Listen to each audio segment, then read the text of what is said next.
If we consider x to the power 5 minus 1 equals to 0, what we could consider it to be x to the power 5 minus 1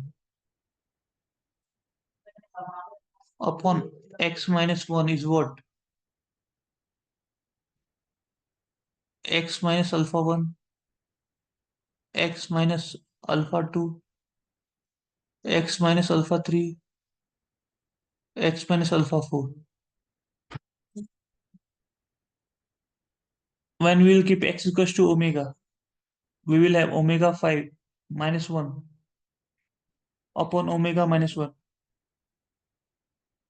This is omega minus alpha 1, omega minus alpha 3, omega minus alpha 4. We know that omega cube, this is omega is cube root of unity. So omega cube is 1. So it is omega square into omega cube, which is omega square minus 1 upon omega minus 1. Now we put x equals to omega square. Omega 10 minus 1 upon omega square minus 1. So omega square minus alpha 1. Omega square minus alpha 2. Omega square minus alpha 3. Omega square minus alpha 4. So omega cube to the power 3 is omega 9. So this is omega 9 into omega. This is omega minus 1 into omega square minus 1.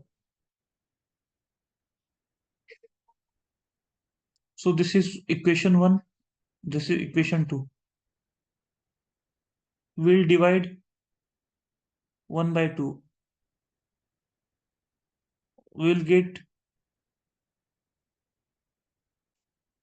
omega square minus 1 whole square upon omega minus 1 whole square.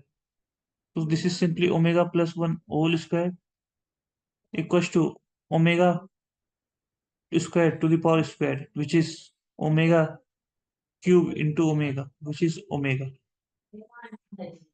So this is the answer.